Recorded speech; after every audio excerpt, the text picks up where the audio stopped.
எப்பொழுதுமே இல்லாத அளவுக்கு தமிழகத்துல ஒரு டிஜிபியை நியமனம் செய்யாம முதலமைச்சர் அவர்கள் கடைசி நேரத்துல ஒரு கோப்புல பொறுப்பு டிஜிபி என்கின்ற ஒரு கோப்புல கையெழுத்து போட்டுட்டு கிளம்பிட்டாங்க ஜெர்மனிக்கு.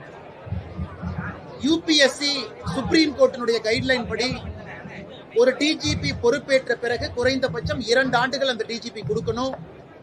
ரிட்டையர் ஆகிறதுக்கு 6 மாதம் இருக்கும் பொழுது மாநில அரசு ஒரு பட்டியலை தயார் செய்து யூபிஎஸ்சிக்கு அனுப்பணும். 5 பேர் இருக்கக்கூடிய பட்டியல்.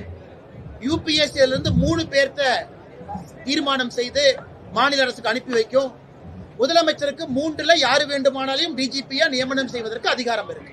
இது உச்சநீதிமன்றம் 2010 இதை வரைமுறைப்படுத்தி இருக்கிறார்.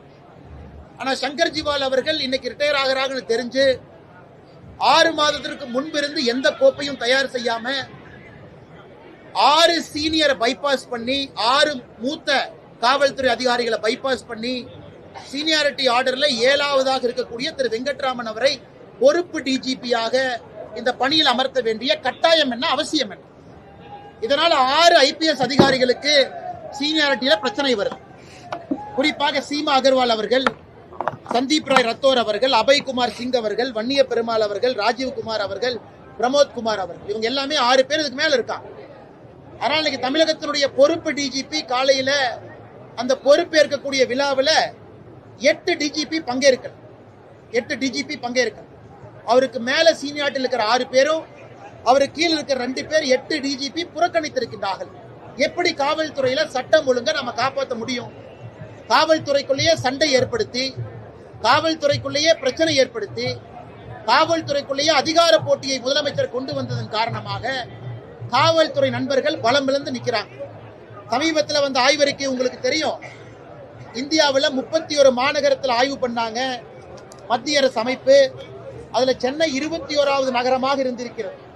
அதாவது பெண்களுக்கு பாதுகாப்பு இருக்கக்கூடிய நகரமாக NARI 2025 அமைப்பு நடத்தியிருக்கக்கூடிய ஆய்வறிக்கையின்படி சென்னை மாநகரம் 31 நகரத்துல 21வது நகரம் தான் பாதுகாப்பு. 6 பெண்கள் 6% 100க்கு அவங்க மட்டும்தான் மிக பாதுகாப்பாக இருக்கின்றோம். 46 பேர் பாதுகாப்பா இருக்கிறோம். 48% பெண்கள் நாங்க பாதுகாப்பாவே இல்லைன்னு சொல்லியிருக்கிறாங்க. இதையெல்லாம் திமுக அரசு வெட்கி தலைகுனியணும். இந்த லட்சணத்துல காவல்துறைக்குள்ள சண்டையும் பிரிவினைவாதத்தையும் ஏற்படுத்தி எடுத்திருக்கக்கூடிய முதலமைச்சர் மு க ஸ்டாலின் அவர்களுக்கு கடுமையான கண்டனங்கள். எங்களை பொறுத்தவரை இது இல்லீகல். பொறுப்பு டிஜிபி என்கின்ற பொறுப்பே இது ஒரு இல்லீகலான வேலை. சட்டத்தில் இதுக்கு இடம் கிடையாது. அதனால் உடனடியாக இதை மாத்தி போர்க்கால அடிப்படையில் யூபிஎஸ்சிக்கு 5 பேர் லிஸ்ட் அனுப்பி யூபிஎஸ்சி கொடுக்கிற 3 பேர்த்துல ஒருவரை தமிழகத்தினுடைய டிஜிபியாக அறிவிக்கணும். இல்லை என்றால் இந்த அரசு போலீஸ்லயும் அரசியலை கலந்துவிட்டு நஞ்சை பாய்ச்சி பொதுமக்களுடைய பாதுகாப்புக்கே பிரச்சனை ஏற்படுத்தி கொண்டிருக்கின்றார். நான் தொடர்ந்து குற்றம் சாட்டுறேன். இன்னொரு குற்றம், அரசு பள்ளியில மாணவர்கள் குறைந்து கொண்டிருக்கின்றார்கள். இந்த ஆண்டு ரிப்போர்ட் வந்திருக்கு. 2025-26 இந்த அகாடமிக் இயர் உள்ள வந்தவங்க ரிப்போர்ட் இப்ப இருக்கு. அதுல பாத்தீங்கன்னா அரசு பள்ளியில வெறும் 37% மாணவர்கள் தான் தமிழகத்தில் அரசு பள்ளியில படிக்கிறாங்க. 62.1% மாணவர்கள் தனியார் பள்ளியில படிக்கிறாங்க. இதற்கு முன்பு 2023-24 ஆய்வறிக்கை எடுத்தீங்கன்னா 42% குழந்தைகள் அரசு பள்ளியில படிச்சாங்க. 42.2% குழந்தைகள் அரசு பள்ளியில படிச்சாங்க. இன்னைக்கு 37.9% குழந்தைகள் தான் அரசு பள்ளியில படிக்கிறாங்க. திமுக அரசு வந்த பிறகு கடந்த 3 ஆண்டுகள்ல மட்டுமே 5% குழந்தைகள் அரசு பள்ளியில குறைந்து தனியார் பள்ளியில அதிகமாக இருக்கிறாங்க. இதான் அவங்க அரசு பள்ளி நடத்தக்கூடிய லட்சணம். அதற்கு ஒரு கல்வித்துறை அமைச்சர் அன்பில் மகேஷ் பொய்யாமொழி இருக்கிறாங்க. இவ்வளவு பில்டப், இவ்வளவு பட்ஜெட். அரசு பள்ளியை உங்களால காப்பாற்ற முடியல, அரசு பள்ளியில தரத்தை கொடுக்க முடியவில்லை என்றால் எதற்காக சமக்கல்வி, சமூக நீதி கல்வின்னு எதற்காக வாய்களையே பேசுறீங்க? இதற்கும் அரசு பொறுப்பேற்று பதில் சொல்லணும். வேறு வேறு மாநிலங்கள்ல அரசு பள்ளி மாணவர்கள் அதிகரிக்கிறாங்க. உதாரணம் உத்தரப்பிரதேசம். ஆனா தமிழகத்தில் அரசு பள்ளி மாணவர்கள் குறைவதற்கான காரணம் என்ன? எதற்காக அதிக பணம் கொடுத்து கட்டணம் கொடுத்து தனியார் பள்ளிக்கு அவங்க போகணும்? 3வது, சிவகங்கையில வைகை நதியில திருப்புவனத்துல உங்களுடன் ஸ்டாலின் வந்த பெட்டிஷன்லாம் ஆத்துல போட்டதை பார்த்தோம். இன்னைக்கு வட்டாட்சியர் கம்ப்ளைண்ட் கொடுத்திருக்காரு. ஆபீஸ்ல வச்சுதான் எவ்வளவு திருடிட்டு போயிட்டாங்க. வெட்கமா இல்லையா? இந்த மாதிரிலாம் சொல்றீங்க. மக்கள் இதை நம்பணும்னு நினைக்கிறீங்களா? வட்டாட்சியர் அலுவலகத்துக்குள்ள பூட்டு போட்டு திருடி இருந்தா அன்னைக்கே உங்களுக்கு தெரிஞ்சிருக்கும். பூட்டை உடைச்சு ஆத்துல வீசினதுக்கு அப்புறம் நாங்கெல்லாம் அது உங்க கவனத்துக்கு கொண்டு வர்றோம், பத்திரிகை நண்பர்கள் கவனத்துக்கு கொண்டு வரோம்.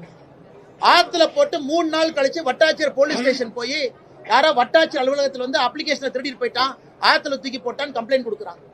தமிழ்நாடு முழுவதுமே இந்த உங்களுடன் ஸ்டாலின் என்பதே ஒரு ஃப்ராடு திட்டம். இதுல யாருக்கும் எந்த பிரயோஜனமும் இல்ல. சும்மா அப்ளிகேஷனை வாங்குறது, குப்பை தொட்டியில போடுறது, ஆத்துல போடுறது, அல்லது தீ வச்சு கொளுத்திடுறது. அப்படி இருக்கும் பொழுது எதற்காக இந்த பில்டப் டிராமா? அதனால் முதலமைச்சர் நேரடியா பதில் சொல்லணும். எங்களுக்கு வட்டாட்சியர் பதில், இந்த பதில் வேண்டாம். உங்களுடன் ஸ்டாலின் என்கின்ற நிகழ்வை நடத்திவிட்டு எதற்காக பொதுமக்களை ஏமாற்றிக் கொண்டிருக்கின்றீர்கள் என்பதும் எங்களுடைய கேள்வியா இருக்கு. இதை தாண்டி நண்பர்கள் கேள்விகள் அண்ணா, டிஜிபி இன்சார்ஜ் இல்லைன்னு நான் சொல்ல வரலீங்கண்ணா. டிஜிபி இன்சார்ஜ் எப்பவுமே எலெக்ஷனுக்கு முன்னாடி போடுவாங்க, ஒரு அரசு வெளியே போகும்போது போடுவாங்க, புதிதா அரசு வந்ததுக்கு அப்புறம் அதை வரைமுறைப்படுத்துவாங்க. ஆனா எங்கேயுமே 6 பேர்த்த சூப்பர் சீட் பண்ணி பார்த்தது நான் பார்த்தது இல்லைங்க.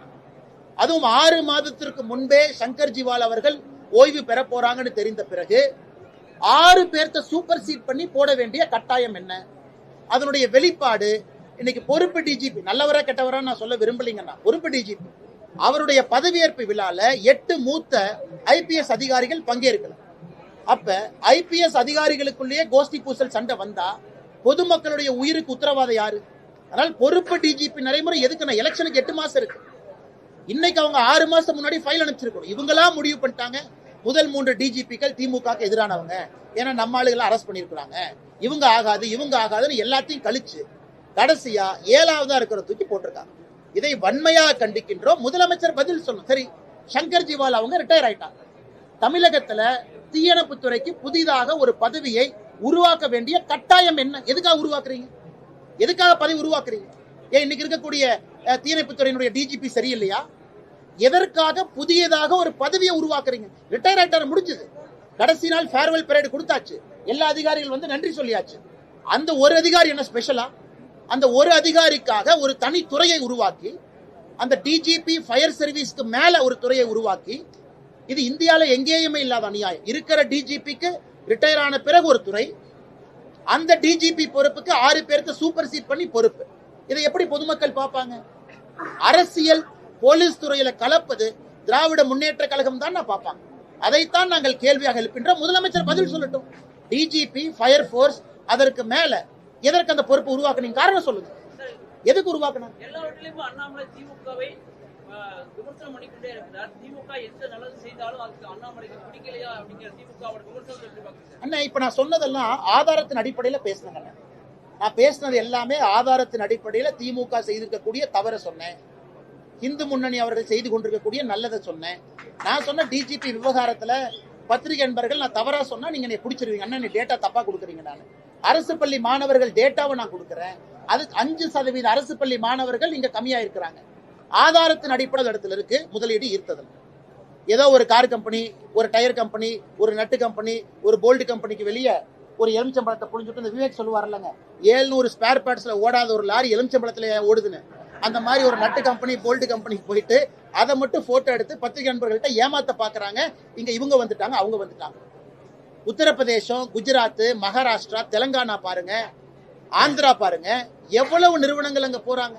அதனால் ஏமாற்றுகின்ற வேலை 10,26,000 கோடி, 10.26 lakh crore அவங்க அதிகாரப்பூர்வ கணக்கு. வெள்ளை அறிக்கை கொடுங்க, எப்ப வந்துச்சு, எங்க வந்துச்சு, பில்டிங் ஆயிடுச்சா, செங்கல் வச்சாச்சா? இன்னைக்கு முதலமைச்சர் ஜெர்மனி போக வேண்டிய அவசியம் என்ன, லண்டன் போக வேண்டிய அவசியம் என்ன? சரி, ஒருவேளை ரிட்டையர்மெண்ட் ஹாலிடேவை எடுத்துக்கிட்டா எனக்கு சந்தோஷம். 2026 மே மாசத்துல நமக்கு ரிட்டையர்மெண்ட் தமிழக மக்கள் கொடுக்க போறாங்க, நம்ம ரிட்டையர்மெண்ட் ஹாலிடே போலாம். என்ன ஆனாலும் என்ன லாபங்கண்ணா? மத்திய அரசு இருக்கு, தொழில் ஈட்ட வேண்டியது அவங்க பொறுப்பு. இன்வெஸ்ட் இந்தியா இருக்கு, அவங்க பண்ணுவாங்க. தமிழ்நாட்டுக்குள்ள அந்த கம்பெனி நுழையும் பொழுது பிரச்சனையை சரி செய்வதுதான் இன்வெஸ்ட் தமிழ்நாட்டினுடைய வேலை. நீங்க அங்க போறது வேலை கிடையாது. சரி போங்க. மோடி அவர்களும் குஜராத்தினுடைய முதலமைச்சராக இருக்கும்போது ஜப்பான், சைனா போய் பணம் கொண்டு வந்தாரு. அதுக்காக நான் நீங்க போறது தப்புன்னு சொல்ல, போனதுக்கு வெள்ளை அறிக்கை கொடுங்கன்னு கேட்கிறேன். 10,26,000 கோடி ரூபாய்க்கு வெள்ளை அறிக்கை கொடுங்க. நட்டு போல்ட்டு எலுமிச்சம்பழத்தை தவிர என்ன கொண்டு வந்தீங்கன்னு காட்டுங்க. இல்லாட்டி 750 ஸ்பேர் பார்ட்ஸ்ல ஓடாது, முன்னாடி மாட்ட எலுமிச்சம்பழத்துல ஓடும். நான் கேட்கல, மக்கள் கேட்கலாம்.